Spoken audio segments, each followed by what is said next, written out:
Parte número 1. Discusión sobre videojuegos, derechos humanos y violencia. La discusión generalizada que hay sobre videojuegos todavía sigue rondando que las personas que somos usuarias y usuarios de este tipo de medios somos personas inmaduras, personas fantasiosas o personas que tienen ciertos problemas y por ello nos refugiamos en ellos. ¿Mm? Muchas veces este tipo de opiniones lo único que van ocultando es que hoy en día la industria de videojuegos es una de las más importantes en términos culturales y también en términos económicos. Sin embargo, a pesar de que es una industria gigantesca, en general las personas todavía seguimos desconociendo varias de sus reglas, apartados, contenidos, medios de distribución e inclusive regulaciones para favorecer el acceso a estos medios a diferentes públicos.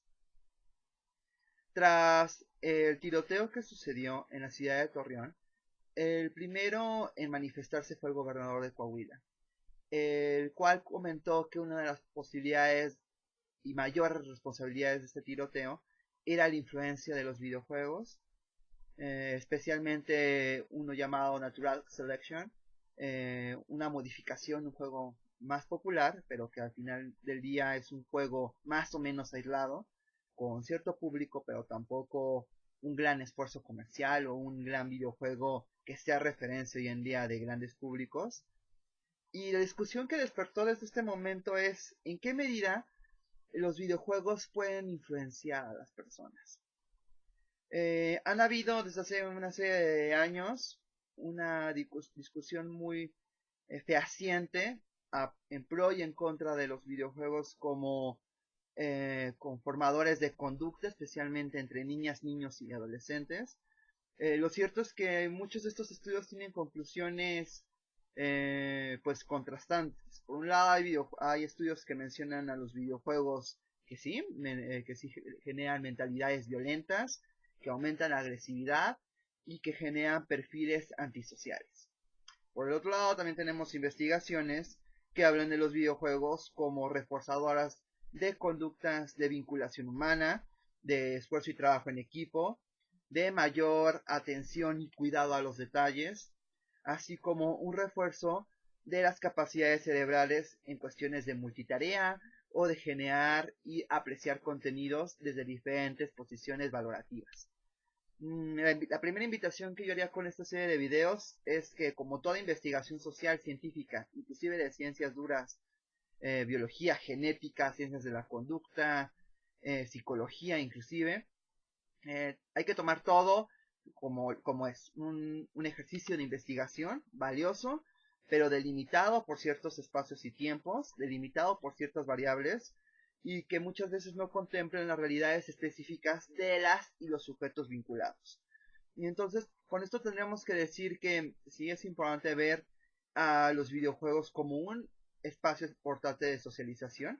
Es algo que nos puede modificar, es algo que va generando una mentalidad, una ideología, una forma de conformar nuestros pensamientos y nuestros valores, pero como cualquier otro medio, digas el cine, la literatura, la religión, la familia y especialmente la educación, son espacios donde se pueden prestar a diferentes tipos de dinámicas.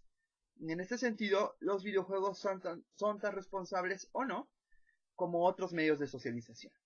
Pensemos, por ejemplo, en qué medida esto nos hace pensar en un tiroteo que desafortunadamente provocó muertes, pero qué otras formas de violencia, qué otras formas de poder están en los espacios en los que nos desarrollamos y que generan tantas muertes como este espacio del tiroteo, o tantas formas de violencia que están veladas o inclusive aceptadas socialmente.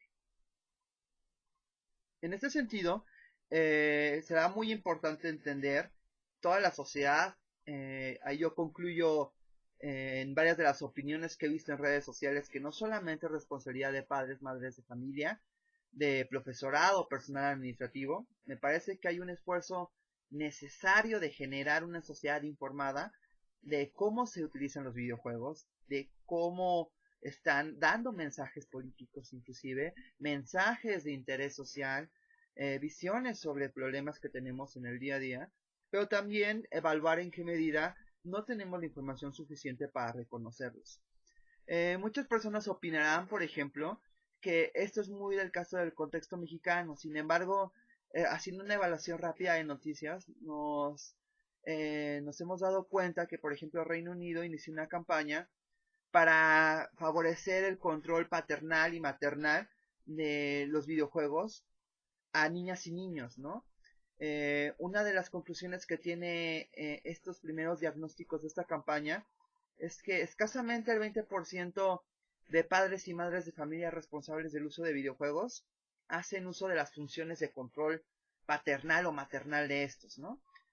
Para empezar, muchos niños y niñas acceden a videojuegos que no dependen o que no están en el rango de su edad. Y por el otro lado, también los controles de tiempo, controles de información, evaluar el tipo de información que se tiene, se presta a que no tengamos la información suficiente.